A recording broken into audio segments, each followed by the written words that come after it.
जय हिंद दोस्तों। आज का मैच सेमीफाइनल पहला डे का उद्घाटन हो चुका है और इस सेमीफाइनल में जिसका था डर वही हो चुका है और साउथ अफ्रीका ने ये बारी मार ली है और पहली बार साउथ अफ्रीका सेमीफाइनल में जीतकर सीधा फाइनल में पहुंची है। बड़ी ही खुशखबरी। अफगानिस्तान बुरी तरह हार चुकी है क्योंकि अगर देखें उनका अफगानिस्तान पहली इनिंग के अंदर 56 10 कहते हैं कि विकेट गिर चुके थे। 11.5 यानी कि 12 ओवर के अंदर ही पूरी समेट गई थी 56 रन पर। और इसी के साथ ही पिच बहुत ही धीमा था और इसी के साथ ही मात्र 10 रन बना चुके अजमतुल्ला हाईगे स्कोर। उसी के साथ ही साउथ अफ्रीका ने 60 रन बना दिए मात्र 8-9 ओवर के अंदर ही। और उसके बाद साउथ अफ्रीका ने 9 विकेट से ये मैच जीत लिया है और हेनरिच और एडम मार्करम ने 25 रन 29-21 पे 23 रन सिर्फ एक विकेट पे ही पूरा हासिल कर लिया। और अफगानिस्तान की तरफ से सिर्फ हाजी फारूकी ने 1 विकेट ली। उसके बाद साउथ अफ्रीका की तरफ से मार्को जेनसन ने 3 विकेट और टी शमसी ने 3 विकेट लिए। तो ये बहुत ही मतलब कि एकदम मैच को पलट दिया है क्योंकि अफगानिस्तान ने बहुत बड़ी गलती की है जिसके कारण उसको हार का कहते हैं भुगतान करना पड़ा।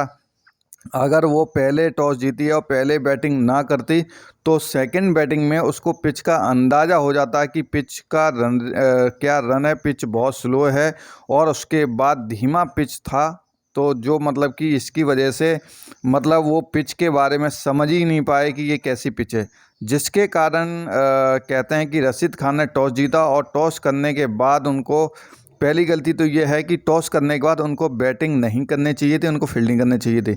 फिर उसके बाद दूसरी गलती ये रही कि ठीक है जैसा भी पिच हो, लेकिन शुरू के 5 ओवर तक मतलब कि जो ओपनिंग पारी है, ओपनिंग और मिडिल ऑर्डर को 5-6 ओवर के अंदर कम से कम 10 ओवर के अंदर पूरा कम से कम 2 विकेट भी गिरते तो कोई बात नहीं, लेकिन उनको संभल के पहले पिच के बारे में देखना था, रुकना था, क्या है कितना स्कोर आइडिया लग जाता। अगर 3-4 ओवर तक 5 ओवर तक कोई विकेट ना गिरता, पहले खड़े रहते, नॉर्मल 3-4 रन का भी स्कोर बनाते तो आराम से 130-40 का एक टारगेट स्कोर हो जाता। अगर अफगानिस्तान 130 और 140 भी बना लेती तो ये एक तरह से डिफेंडेबल कहते हैं कि स्कोर हो जाता और साउथ अफ्रीका को भी यहाँ पर रोकना बिल्कुल आसान हो जाता। लेकिन वो बिल्कुल पिच को समझ नहीं पाए जिसके कारण सारी विकेटें जल्दी से जल्दी गिरती गईं और ये बॉलिंग पिच थी और बॉलिंग पिच की वजह से ये सब हुआ। उसके बाद